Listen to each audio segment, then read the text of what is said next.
ಈ ಪ್ರಸ್ತುತ ಮೊಕದ್ದಮೆಯಲ್ಲಿ ಆಪಾದಿತಳೆ ಸ್ಪಷ್ಟವಾದ ಮಾತುಗಳಲ್ಲಿ ತಾನು ಹೇಳಿದಂತೆಯೇ ನಿಶಾನೆ ಪಿ. 4ರಲ್ಲಿ ಇರುವಂತೆ ಕುಟುಂಬ ನ್ಯಾಯಾಲಯದಲ್ಲಿ ಆಕ್ಷೇಪಣೆಗಳ ಹೇಳಿಕೆಯನ್ನು ಸಲ್ಲಿಸಲಾಗಿದೆ ಎಂದು ಹೇಳಿದ್ದಾಳೆ ಹಾಗೂ ನಿಶಾನೆ ಪಿ. 1ರ ಪ್ರಕಾರ ಸದರಿ ಮೊಕದ್ದಮೆಯಲ್ಲಿ ಆಕೆಯು ಸಾಕ್ಷಿ ನೀಡಿದ್ದಾಳೆ. ದೂರುದಾರರ ಪ್ರಕಾರ ಕೆಲವು ಮಾನಹಾನಿಕಾರಕ ಪದಗಳನ್ನು ಒಳಗೊಂಡಿವೆ ಎಂದು ಹೇಳಲಾದ ವಾದಪತ್ರವನ್ನು ಸಲ್ಲಿಸಿರುವುದು ಅಲ್ಲದೆ ಆಕೆಯು ತನ್ನ ಹೇಳಿಕೆಯ ಒಳಾಂಶಗಳ ಬಗ್ಗೆ ಆತನ ಚಿಕ್ಕಪ್ಪ, ಚಿಕ್ಕಮ್ಮ ಹಾಗೂ ಸ್ನೇಹಿತರಿಗೂ ತಿಳಿಸಿರುತ್ತಾಳೆ. ಆಪಾದಿತರು DW1 ಆಗಿ ತಮ್ಮ ಸಾಕ್ಷ್ಯದಲ್ಲಿ ತನ್ನ ಹೇಳಿಕೆಯ ಒಳಾಂಶಗಳ ಬಗ್ಗೆ ಯಾರ ಮುಂದೆಯೂ ಹೇಳಲಿಲ್ಲವೆಂದು ತಿಳಿಸಿದ್ದರೂ ಆಕೆಯ ಹೇಳಿಕೆಯ ಒಳಾಂಶಗಳನ್ನು ಆತನ ಬಂಧುಗಳು ಹಾಗೂ ಸ್ನೇಹಿತರಿಗೆ ಬಹಿರಂಗಪಡಿಸಲಾಗಿದೆ ಎಂಬ DW1ರವರ ಸಾಕ್ಷ್ಯವನ್ನು ಅವರ ಪಾರ್ಟಿ ಸವಾಲಿನಲ್ಲಿ ಅಲ್ಲಗಳೆದಿಲ್ಲ. ಆದರೆ ಬದಲು ಸದರಿ ಹೇಳಿಕೆಯನ್ನು ಪ್ರಾಸ1ರ ಪಾರ್ಟಿ ಸವಾಲಿನಲ್ಲಿ ಆಪಾದಿತಳೇ ಹೊರತೆಗೆದಿದ್ದಾರೆ. ಆದುದರಿಂದ ವೈವಾಹಿಕ ಮೊಕದ್ದಮೆಯಲ್ಲಿ ಆಕ್ಷೇಪಣೆಗಳ ಹೇಳಿಕೆಗಳ ರೂಪದಲ್ಲಿ ನಿಶಾನೆ ಪಿ. 4ರ ಪ್ರಕಾರ ಹೇಳಿಕೆಗಳನ್ನು ದಾಖಲಿಸಿರುವುದೂ ಅಲ್ಲದೆ ಇದರ ಒಳಾಂಶಗಳನ್ನು ದೂರುದಾರರ ಸಂಬಂಧಗಳಿಗೆ ಹಾಗೂ ಸ್ನೇಹಿತನಿಗೆ ಬಹಿರಂಗಪಡಿಸಿದ್ದಾಳೆ. ಅದು ಆಪಾದಿತರಿಂದ ಆಪಾದಿತ ಮಾನಹಾನಿಕಾರಕ ಹೇಳಿಕೆಯ ಭಾರತ ದಂಡ ಸಂಹಿತೆಯ 499ನೇ ಪ್ರಕರಣದ ಅಡಿಯಲ್ಲಿ ಅಗತ್ಯಪಡಿಸಿರುವಂತೆ ಪ್ರಕಟಣೆ ಆಗಿದೆ ಎಂಬುದನ್ನು ಸ್ಪಷ್ಟವಾಗಿ ರುಜುವಾತುಪಡಿಸುತ್ತದೆ. ಮುಂದಿನ ಪ್ರಶ್ನೆ, ನಿಶಾನೆ ಪಿ. 4ರ ಆಕ್ಷೇಪಣೆಗಳ ಹೇಳಿಕೆಯಲ್ಲಿ ಆಪಾದಿತ ದಿನಾಂಕ ಹೇಳಿಕೆಗಳು ಮಾನಹಾನಿಕರವಾಗಿಯೇ ಎಂಬುದಾಗಿರುತ್ತದೆ. ಸದರಿ ಅಂಶದ ಮೇಲೆ ಆಪಾದಿತರು ಮಾನ್ಯ ವಕೀಲರು ವಿರೋಧಿಸಲಿಲ್ಲ. ನಿಶಾನೆ ಪಿ. 4ನ್ನು ಓದಲಿಲ್ಲ. ಸದರಿ ಆಪಾದಿತರು ಆಗ ದೂರುದಾರರ ಪತ್ನಿಯಾಗಿ ತನ್ನ ಸದರಿ ಆಕ್ಷೇಪಣೆಗಳ ಹೇಳಿಕೆಯಲ್ಲಿ ಕನ್ನಡ ಭಾಷೆಯಲ್ಲಿ ಕೆಲವು ಹೇಳಿಕೆಗಳನ್ನು ನೀಡಿರುವುದು ಕಂಡುಬಂದಿದ್ದು ಅದರ ಇಂಗ್ಲಿಷ್ ಭಾಷೆಯ ಭಾಷಾಂತರವು ಈ ಮುಂದಿನಂತಿದೆ. ದೂರುದಾರರಿಗೆ ಆತನ ಮಗಳ ಹೆಸರು ಗೊತ್ತಿಲ್ಲ. ಈ ಅಂಶದಿಂದ ದೂರುದಾರರು ಮೊದಲನೇ ಪ್ರತಿವಾದಿ ಹಾಗೂ ಹೆಣ್ಣು ಮಗುವಿನ ಜತೆಯಲ್ಲಿ ಎಷ್ಟರ ಮಟ್ಟಿಗೆ ಸಂಬಂಧ ಹೊಂದಿದ್ದರೆಂಬುದನ್ನು ಸ್ಪಷ್ಟವಾಗಿ ರುಜುವಾತಾಗುತ್ತದೆ. ದೂರುದಾರರು ಮದ್ಯವ್ಯಸನಿಯಾಗಿದ್ದು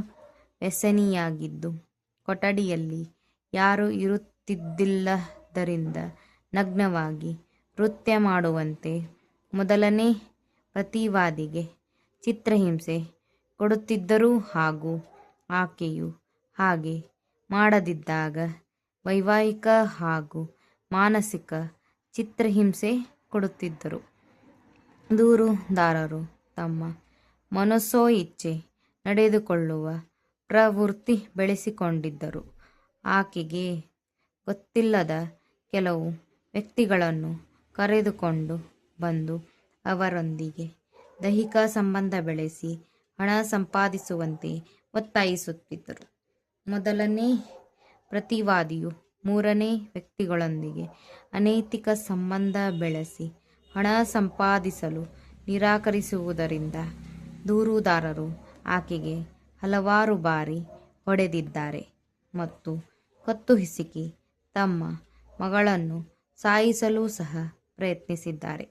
ಆಪಾದಿತರ ಹೇಳಿಕೆಗಳ ಒಳ ಅಂಶಗಳ ಮೇಲಿನ ಪುನರುಚ್ಚರಿಸುವಿಕೆಯ ಸದರಿ ಹೇಳಿಕೆಗಳು ಭಾರತ ದಂಡ ಸಂಹಿತೆಯ 499ನೇ ಪ್ರಕರಣದ ಅಪವಾದಗಳಲ್ಲಿ ಮಾನಹಾನಿಕಾರಕವಾದವುಗಳೆಂದು ಅದರಿಂದ ಹೇಳಬಹುದಾಗಿದೆ.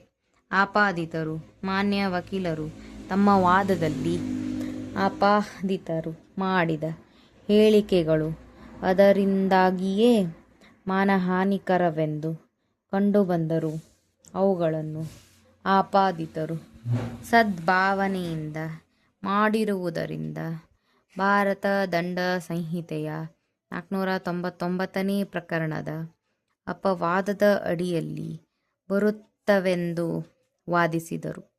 ತಮ್ಮ ಬೆಂಬಲಕ್ಕೆ ಅವರು ಭೀಮನಗೌಡ ಮಲ್ಲನಗೌಡ ವಿರುದ್ಧ ಮಲ್ಲೇಶಪ್ಪ ಬಸಪ್ಪ ಮೊಕದ್ದಮೆಯಲ್ಲಿ ಈ ನ್ಯಾಯದ ವಿಭಾಗೀಯ ಪೀಠದ ತೀರ್ಪಿನ ಮೇಲೆ ಅವಲಂಬಿಸಿದ್ದು, ಅದರಲ್ಲಿ ಮೂಲ ದಾವೆಯಲ್ಲಿ ವಿಚಾರಣಾವಧಿಯ ಅರ್ಜಿಯ ಬೆಂಬಲವಾಗಿ 1ನೇ ಆಪಾದಿತರು ನಿಶಾನೆ P1 ಮೂಲಕ ಸಲ್ಲಿಸಲಾದ ಎಫಿಡವಿಟ್ನಲ್ಲಿ ದೂರುದಾರರು ಆತನನ್ನು ರೌಡಿ ರೀತಿಯ ಮನುಷ್ಯ ಹಾಗೂ ಜೈಲಿನಿಂದ ಹೊರಬಂದವನು ಎಂಬ ಪದಗಳಲ್ಲಿ ಬಳಸಿ ಆಪಾದಿಸಿ ಆತನ ಮಾನಹಾನಿ ಮಾಡಿದ್ದಾರೆ. ಆಪಾದಿತರು ಎಫಿಡವಿಟ್ನಲ್ಲಿ ನಿಶಾನೆ P2 ಪ್ರಕಾರ ಅಂತಹದ್ದೇ ಮತ್ತೊಂದು ದಸ್ತಾವೇಜನ್ನು ಸಲ್ಲಿಸಿರುವುದನ್ನು ಒಪ್ಪಿಕೊಂಡಿದ್ದಾರೆ. ಆದರೆ ಆ ಅಭಿವ್ಯಕ್ತಿಗಳನ್ನು ಸದ್ಭಾವನೆಯಿಂದ ಹಾಗೂ ಅವರದೇ ಹಿತಾಸಕ್ತಿಯಿಂದ ಮಾಡಿದುದಾಗಿ ವಿವರಿಸಿದ್ದಾರೆ. ದಂಡಾಧಿಕಾರಿಯವರು ಭಾರತ ದಂಡ ಸಂಹಿತೆಯ 499ನೇ ಪ್ರಕರಣದ 9ನೇ ಅಪವಾದದ ಅಂಶಗಳನ್ನು ರುಜುವಾತುಪಡಿಸಿಲ್ಲವೆಂದೂ ಹಾಗಾಗಿ ಅವರು ಮಾನಹಾನಿ ಅಪರಾಧದ ತಪ್ಪಿಸ್ಥರೆಂದು ನಿರ್ಣಯಿಸಿದ್ದಾರೆ. ಸತ್ರ ನ್ಯಾಯಾಧೀಶರು ಅದಕ್ಕೆ ವಿರುದ್ಧ ಅಭಿಪ್ರಾಯ ವ್ಯಕ್ತಪಡಿಸಿದ್ದಾರೆ. ದೂರುದಾರರು ಸಲ್ಲಿಸಿದ ಮೇಲ್ಮನವಿಯಲ್ಲಿ ವಿಭಾಗೀಯ ಪೀಠವು ಭಾರತ ದಂಡ ಸಂಹಿತೆ 52ನೇ ಪ್ರಕರಣದ ಅಡಿಯಲ್ಲಿ ಯುಕ್ತ ಎಚ್ಚರಿಕೆ ಇಲ್ಲದೆ ಹಾಗೂ ಗಮನಹರಿಸದೆ ಮಾಡಿದೆ ಅಥವಾ ನಂಬಿದ ಸದ್ಭಾವನೆಯಿಂದ ಮಾಡಲಾದುದು ಅಥವಾ ನಂಬಲಾದುದು ಎಂದು ಹೇಳಲಾಗುವುದಿಲ್ಲ ಎಂಬುದಾಗಿ ಅಭಿಪ್ರಾಯ ಪಟ್ಟಿದೆ. ತನ್ನ ಮುಂದೆ ಇರುವ ಅಂಶಗಳನ್ನು ವಿಶ್ಲೇಷಿಸುತ್ತಾ ನ್ಯಾಯಾಲಯವು ನಿಶಾನೆ P2ರಲ್ಲಿನ ವಾದಪತ್ರವನ್ನು ಆಪಾದಿತರ ಮಾತೃಭಾಷೆಯಲ್ಲದ ಭಾಷೆಯಲ್ಲಿ ಸಂಬಂಧಪಟ್ಟ ವಕೀಲರು ಸಿದ್ಧಪಡಿಸಿದ್ದಾರೆಂದು ಅಭಿಪ್ರಾಯ ಪಟ್ಟಿದೆ.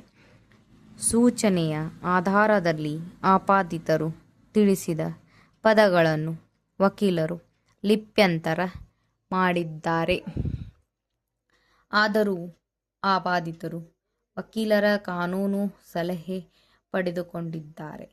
ಇದರೊಂದಿಗೆ ನ್ಯಾಯಾಲಯವು ಅಂತಹ ಅಭಿವ್ಯಕ್ತಿಗಳನ್ನು ಬಳಸುವುದಕ್ಕೆ ಮೊದಲು ಅನುಭವಿಸಿ ವಕೀಲರನ್ನು ಸಮಾಲೋಚಿಸುವುದು ಭಾರತ ದಂಡ ಸಂಹಿತೆಯ 52ನೇ ಪ್ರಕರಣದ ಅಂಶಗಳ ಪಾಲನೆಗೆ ಸಾಕಷ್ಟಾಗುತ್ತದೆ ಎಂದು ತೀರ್ಪು ನೀಡಿದೆ. ಆದರೂ ವಕೀಲರನ್ನು ಆಪಾದಿತರನ್ನಾಗಿ ಮಾಡದೆ ಅಥವಾ ಪ್ರಾಸಿಕ್ಯೂಷನ್ನ ಸಾಕ್ಷಿಯಾಗಿ ವಿಚಾರಣೆ ಮಾಡದೆ ಕೆಲವು ಲೋಪಗಳನ್ನು ಹಾಗೂ ದೂರುದಾರರಿಂದ ಕೆಲವು ಅಂತಹುದೇ ಲೋಪಗಳನ್ನು ಮಾಡಲಾಗಿದೆ ಎಂದು ಅಭಿಪ್ರಾಯ ಪಟ್ಟಿದೆ. ಇದರೊಂದಿಗೆ ಅದರ ಮುಂದೆ ಇರುವ ಸಾಕ್ಷ್ಯಾಧಾರಗಳನ್ನು ಆಪಾದಿತರ ಪರವಾಗಿ ಯುಕ್ತ ಸಂಭಾವ್ಯತೆಯ ಅಂಶಗಳನ್ನು ಒದಗಿಸಲು ಸಾಕಷ್ಟಾಗುತ್ತದೆ ಎಂದು ಅಭಿಪ್ರಾಯಪಡಿಸಿ ಅದರಂತೆ ದೂರುದಾರರಿಂದ ಸಲ್ಲಿಸಲಾದ ಮೇಲ್ಮನವಿಯನ್ನು ವಜಾ ಮಾಡಿದೆ.